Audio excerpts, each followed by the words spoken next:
I pushed the guest room door open 3 inches, and my whole marriage fell out. Brett's voice, not talking. My sister in the bed I made with the good sheets, 6 feet from where my children were sleeping. I stood in that doorway 8 months pregnant, barefoot, in a college t-shirt that doesn't fit anymore. Nobody said a word.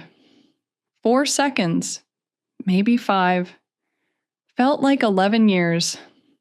I met Brett Lawson at a UT Knoxville tailgate in 2015. I was 21 and halfway through my pharmacy tech program. He was 22 and loud about football, in a way I found charming for reasons I still can't fully explain. He bought me a hot dog from a cart that was almost certainly a health code violation and told me I had the most organized purse he'd ever seen. I said, "That's the weirdest compliment I've ever gotten." He said, "I'm a weird guy." He was right about that. We got married young, I know that. My mother reminded me every 6 weeks for the first 2 years. But Brett showed up. That was the thing about him. He showed up. When I was studying for my certification exam, he'd bring me flashcards he made himself. They were terrible. Half the drug names were spelled wrong, but he made them at the kitchen table at midnight because he wanted to help, and that was the only way he knew how. We bought the house in Knoxville 3 years ago, a 4-bedroom colonial with a guest room because I wanted space for family to visit. I picked out the paint colors. Brett installed the shelving in the garage. We argued about the backsplash for 3 weeks and then picked the one I wanted because he said, "You're going to be looking at it more than me." That was true. I am the one who stands at that counter every morning packing lunches. Caleb came first. He's 6 now. Shark face. Then Lily, who's 4, and already running the house better than either of us. When Lily was born, I went back to work after 8 weeks. Because my leave ran out, and the pharmacy doesn't care about your stitches. Brett handled the night feedings without being asked. I remember lying in bed, hearing him in the nursery, singing something that was definitely not a lullaby. I think it was a Lynyrd Skynyrd song. And thinking this is the person I'm supposed to be doing this with. While I was working double shifts at the pharmacy to build our savings before my maternity leave started, Brett was already texting my sister. I just didn't know it yet. By the time I got pregnant with our 3rd, I thought we'd made it through the hard part. The house, the kids, the money stress, the fight about the text 2 years ago. I thought we'd survived it all. I had 14 freezer meals prepped and labeled in my own handwriting for postpartum recovery. Week 1 through week 2, every lunch and dinner, reheating instructions on each lid. I made those meals assuming 2 things: that Brett would be warming them up for me, and that my sister would be here helping with the kids. I was right about the reheating instructions. I was wrong about everything else. My sister Amy is 27, 5 years younger than me. I have been some version of her safety net since we were teenagers. When she got fired from the dental office in Maryville, I helped her update her resume. When her last boyfriend moved out and took the couch, I drove 45 minutes with Lily in the car seat to bring her an air mattress. Amy is not a bad person. She's just never finished anything. A lease, a certification, a relationship. And the world keeps letting her restart because she's pretty, and she's sorry, and she's somebody's little sister. 6 weeks before my due date, Amy's roommate situation fell apart again. I told Brett we should let her stay in the guest room. help with the kids while I could barely bend over to tie my shoes. Brett said, "Whatever you need, babe." He said that a lot. It sounded like support. I think it was just agreement with whoever was talking. Amy moved into the guest bedroom, the one I set up with fresh sheets and the good towels, the one 6 feet down the hall from ours. 3 weeks later, I started noticing things I couldn't name. It wasn't one thing. It was a rhythm. Amy and Brett had developed an ease with each other that felt like it had more hours behind it than 6 weeks of shared living. Inside jokes I didn't recognize. A show they were watching together that I'd never heard of. Amy started cooking dinner on the nights my back was bad enough that I went to bed early. And Amy does not cook. Amy has never voluntarily cleaned a pan in her life. I came downstairs at 11 one night for water. 3rd trimester leg cramps. They wake you up like someone's twisting a wrench inside your calf. Brett and Amy were on the couch, the TV low, a bottle of wine between them. Not touching, not doing anything wrong. But the comfort level was a frequency I couldn't tune to. Brett jumped slightly when I appeared in the doorway. Amy smiled and said, "We didn't want to wake you." I said, "Thanks," and took my water back upstairs. While I was lying in bed rubbing my own legs because the cramps wouldn't stop, I told myself this was fine. My sister was settling in. My husband was being hospitable. This was what I asked for. My mother called 2 days later. Normal check-in. She said something I almost didn't catch. "Amy sounds happy. I haven't heard her this settled in years." I said, "Yeah, I think the stability is good for her." I believe that. My friend Tamara from the pharmacy, she's the kind of friend who says less when she means more, raised an eyebrow the next day when I mentioned that Amy and Brett get along really well now. Tamara said, "That's good." The pause before good was a full sentence. I chose not to read it. While I was at my 34-week checkup, listening to my son's heartbeat on the monitor and texting Brett a blurry ultrasound photo, Brett was texting Amy about what to have for dinner. I didn't know that then. I know it now because I've read every message. The ultrasound photo I sent him, he never responded to it. I assumed he was busy. He was in the kitchen with my sister, deciding between takeout Thai and leftover pasta. My son's heartbeat, and he couldn't text back. I woke up at 2 a.m. on a Thursday. Leg cramps again. The same ones that had been dragging me out of sleep every night for 3 weeks. I got up to walk them off. The hallway was dark. I could see the bathroom nightlight at the far end. Caleb's door was closed. Lily's door was open 2 inches, the way she likes it. The guest bedroom door was open 3 inches. I heard Brett's voice, not words. Sound. I pushed the door open. They were in the guest bed. My sister and my husband. In the room I set up for her. With the sheets I washed. 6 feet from where my children were sleeping. I stood in the doorway, 8 months pregnant, barefoot, in the UT Knoxville t-shirt I've slept in since 2014. My hand was on the doorframe. I could feel the wood grain under my fingers. The room smelled like Amy's lotion, the vanilla one she leaves on the bathroom counter. Nobody spoke. Brett froze. Amy pulled the sheet up. The gesture was so small and so useless that it almost made me laugh. 4 seconds. Maybe 5. Brett said, "Kim." I closed the door. I walked to Caleb's room, opened the door. He was on his stomach with one arm hanging off the bed, the way he always sleeps, breathing fine. I walked to Lily's room. She was curled around her stuffed elephant. Fine.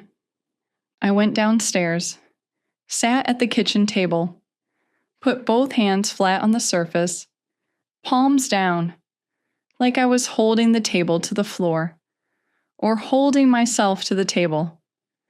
I didn't cry, not because I was strong, because my body wouldn't let me. The adrenaline and the hormones and the shock had fused into something that felt like absolute stillness, like the air had been replaced with something thicker.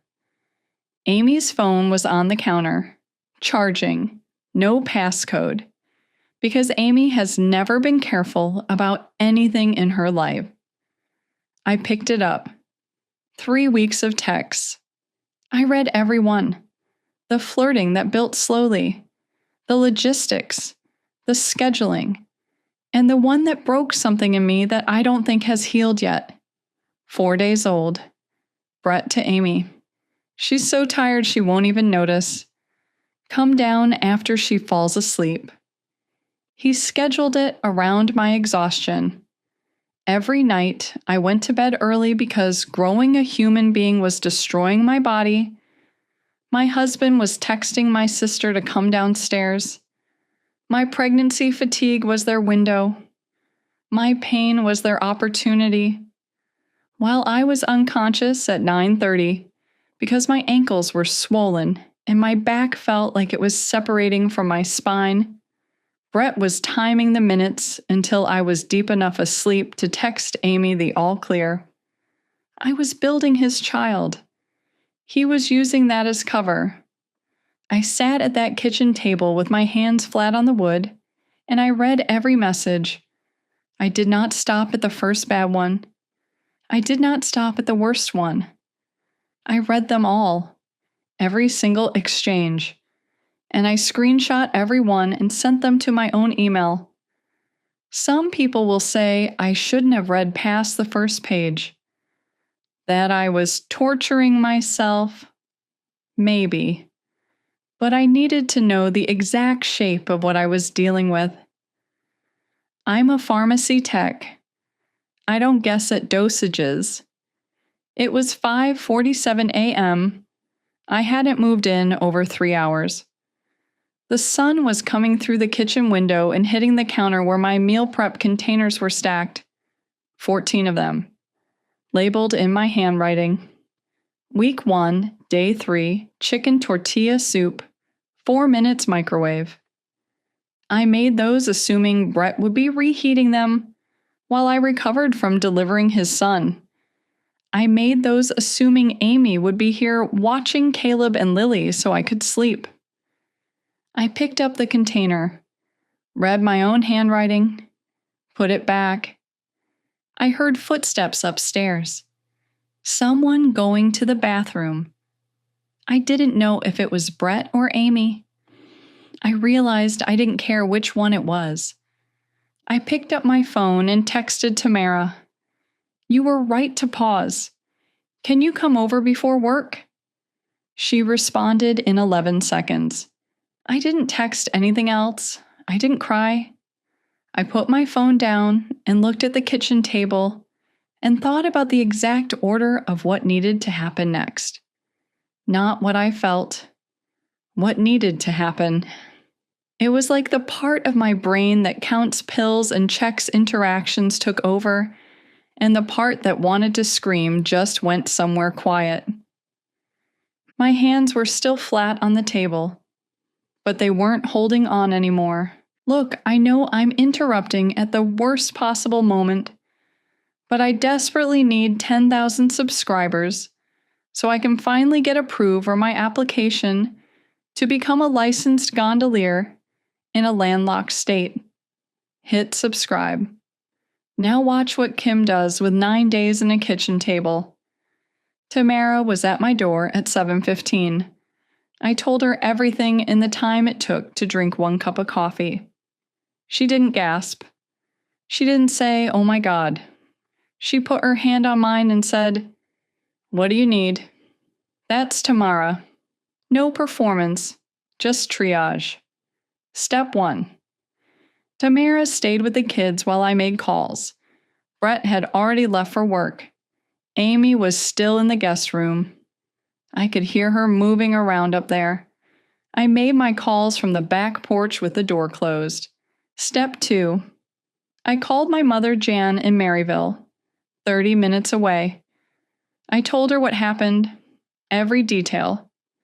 My mother went quiet for a long time and then said, "I'll be there by noon." I said, "I need Amy out of this house before the kids wake up from nap." Jan said, "She will be." Step 3. I called a family law attorney Tamara's cousin had used, Deborah Whitfield. I got a consultation that afternoon while Jan watched the kids at the park. Deborah told me to document everything, separate finances before any confrontation, and not to leave the marital home. I followed her instructions like a prescription, because that's what I do. Step 4. I opened a personal checking account at a different bank and moved my direct deposit. I printed statements. I organized our financial records into a folder that Deborah said made her job easier than most clients who've been planning for months. Step 5. The hardest one. I told Brett nothing for 9 days. 9 days of sitting across from him at dinner. 9 days of, "How are you feeling, babe?" And, "How's our little guy doing in there?" 9 days of his hand on my belly while I counted the hours until I could stop pretending. He rubbed my feet on day 3. He brought me ice cream on day 5. He was playing the version of himself he thinks I married, and I was watching him do it like a show I'd already seen the ending of. Day 6. I was loading the dishwasher. Brett came up behind me and put his hands on my stomach. 4 more weeks, he said. I can't wait to meet him. My hand stopped moving. I was holding a plate. I could feel his breath on my neck. The rage was so physical. I could taste metal in my mouth. I imagined setting the plate down and saying every word I'd been holding for 6 days. I imagined the sound of my own voice filling the kitchen and never stopping. I put the plate in the rack. "Me neither," I said. He kissed my shoulder and walked away. I stood at the sink with the water running until my hand stopped shaking. 4 more weeks. He can't wait. I couldn't breathe. Jan had already handled Amy. The day after I called her, my mother drove to Knoxville, packed Amy's bags, and told her to get in the car. Amy was out of my house before Brett got home from work. I told Brett that Amy's roommate situation resolved itself and she moved back. He said, "Oh, that's too bad, she was a big help." I said, "Yeah, she was." On day 9, a Saturday, I sent Caleb and Lily to Jan's house for a grandma sleepover. Brett thought it was a treat. He helped me pack their overnight bags. He put Lily's stuffed elephant in the bag because he remembered she can't sleep without it. I watched him do it and felt nothing. Once the kids were gone, I sat Brett down at the kitchen table. The same table. The same surface my palms had been pressed against 9 days earlier. I said, "I need to tell you something." He said, "Okay." Casual, unsuspecting. A man sitting in his own kitchen with no idea. "I stood in that doorway," I said. "I saw you. In the bed I made for my sister, with our kids sleeping across the hall." His face didn't change for about 2 seconds. Then it collapsed. The eyes first, then the mouth. The playbook activated. I've seen this software before. Eyes wet. Voice breaking. "Kim, please. It was a mistake.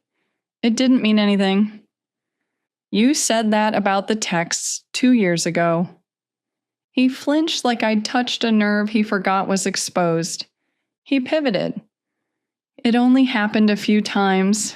The situation, she was here and you texted her to come downstairs after I fell asleep.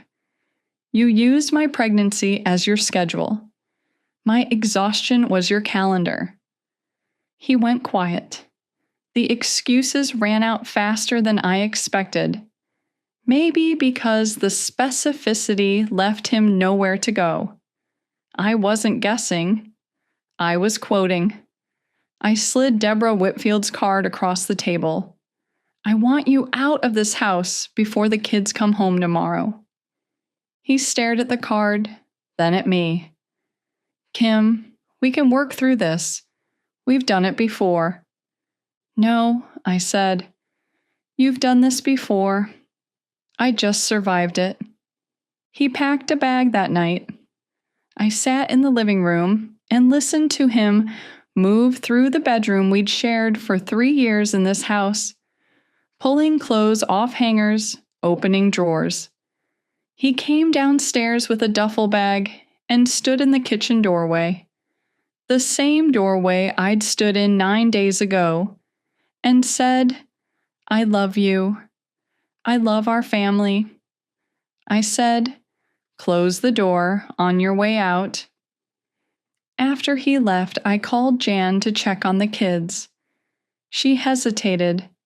Then she said, Kimmy, I need to tell you something. Amy had called that morning, before any of this, before the kitchen table. Amy had called their mother and said Brett came on to her, and she didn't know how to say no because she was living in their house. Amy wasn't just sleeping with my husband. She was pre-building the narrative. If I hadn't told my mother first, if I'd waited, if I'd confronted Brett without telling Jan, Amy's version becomes the family story. The scared little sister who couldn't say no, the version where she's the second victim. But Jan had already heard everything from me. So when Amy called with her rewrite, my mother let her talk for 10 minutes. Then Jan said, Kimmy already told me what happened. She saw you. Amy went silent. Every moment I thought Amy was settling in, cooking dinner, helping with the kids, laughing in the kitchen. She was auditioning for a role in my family while building her escape story in case the curtain came down. I haven't spoken to Amy since that night. Not a word, not a text. She's called 14 times. I've let everyone ring out. Some people will say that's cruel. She's my sister. She's family. She made a mistake. But she made that mistake in my guest bed, 6 feet from my sleeping children, while I was 8 months pregnant with a baby she was supposed to help me raise. And then she called our mother and lied about it. I don't owe her a conversation. I don't owe her closure. She can have closure when I'm ready. I am not ready. The baby is due in 3 weeks. I'm still in the house. Brett is at his brother's apartment across town. We communicate through attorneys and one shared calendar for the kids. He gets Caleb and Lily on Wednesdays and every other weekend. He shows up on time. I'll give him that. Deborah is handling the rest. My freezer is still full. 14 containers. I relabeled them last week. Same handwriting. Same reheating instructions. Different dates.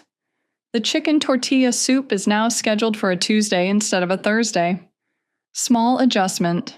I'm good at those. Caleb asked me last week why Aunt Amy doesn't come over anymore. I said, Aunt Amy is living somewhere else right now. He said, is she coming back for the baby? I said, we'll see, buddy. I don't know the answer to that. I don't know if I'll ever let her hold him. Well, here is my take. Kim sat at the kitchen table for 3 hours, 8 months pregnant, reading every message, and didn't make a sound. Then she spent 9 days performing a marriage she already knew was over, smiling at dinner, letting him touch her belly, saying, "Me neither," while holding a plate so hard her hand shook. That's not patience. That's precision. The smartest move was telling Jan first, because Amy had her victim story loaded and ready. If Kim confronts Brett before locking down the family narrative, Amy rewrites the whole thing and suddenly she's the little sister who got taken advantage of. Kim blocked that exit before Amy even knew she needed one. Brett's a repeater. The tears, it didn't mean anything, the 3 therapy sessions before deciding he was cured. That's not remorse. That's a pattern. Kim didn't fall for it twice. And the silence toward Amy, some of you will say it's too much. I say when someone builds a lie about you while sleeping in your guest bed, they don't get to decide when you're ready to talk. So tell me, was Kim right to cut off Amy completely, or does blood mean she owes her sister one conversation? And what about using their mother to remove Amy from the house? Protection or punishment? Drop your take in the comments. Make sure you're subscribed, and I'll see you on the next one. It's on the screen right now.